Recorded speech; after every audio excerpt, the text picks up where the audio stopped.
Good morning, good morning, good morning. It is 1:21, so it's not really morning, but it's morning somewhere. Um it's been a rough morning this morning. Work was exceptionally busy this morning, and so as I'm on a break, I came on here to do afternoon thoughts with Mama D and see where we get this morning. This morning thoughts are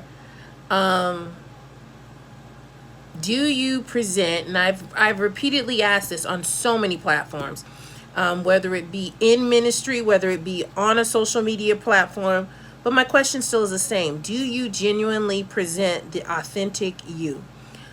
We talk about being real, we talk about being transparent, we talk about being open, we talk about being accepting of ourselves, but how many of us truly do that on an ongoing basis?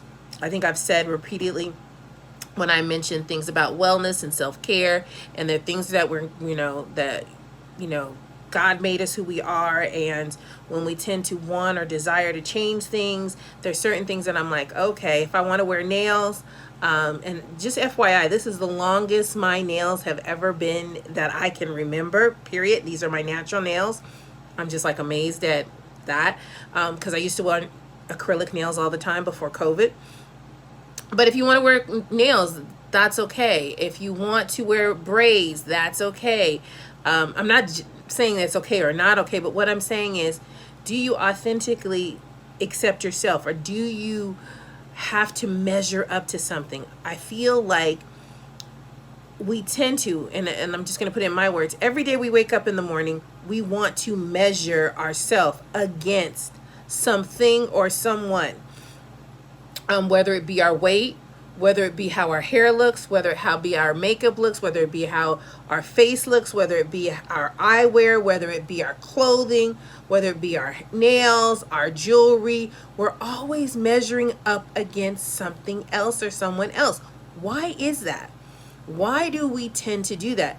And that is not a teenage thing. That is not a young adult thing. Adults, I mean, old adults, people in their 50s, 60s, and 70s, we still do that today. Why? Why is that such a desire for you to measure yourself against someone else? Now, if someone else has something that you were like, oh, that's what I wanted. I wanted it like that. Or they have, you're like, oh my goodness, I've always wanted my earring up here. Did that hurt? Okay. No, it didn't. Okay. Then now I'm motivated to do it. There is people who motivate us, but we don't have to copy. We don't have to imitate. We don't have to have the same style and flair. Because think about it. If we all had the same style and flair, if we all looked exactly alike, if we all had the same shade, color, vocal tonation, singing abilities, if we all, what would make us set apart? What would make us special? What would make us, you know, important? And not that you have to be important. You're important in just being who you are. But and I don't think and then I think there are some of us who take it to the extreme, where we're so busy trying to be different, we're so busy trying to not be within the norm, or the climate, or the what's hot right now, that we go to the extreme and we do crazy stuff. Why can't, and sometimes I believe people do it just to push the envelope, like to say, look at me, look at what I do, look at, so what are we doing, and why are we doing it? Those are the questions I asked this morning. Those are just my morning thoughts. Like, why are we so afraid to be us? Why are we so afraid to connect with someone else? Why are we so afraid to be open in conversation? And I get it. I get it, because so many people are not presenting their true self. So many people are living someone else's life that you never know what you're going to get from day to day. I deal with it all the time.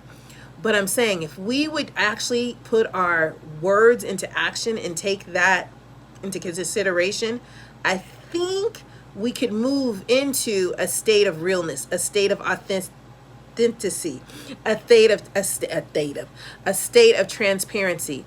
But we don't. And why? That's my question for today. Just ponder on that. Like, when you wake up every morning, are you being you, or are you being somebody else? Now, don't get me wrong. There are sometimes I would love, when I'm scrolling through social media, I would love to be some people I see on social media, because not to be them, but to be where they are, or to have access to the information they have. Think about it. Just a thought. Real talk, real life.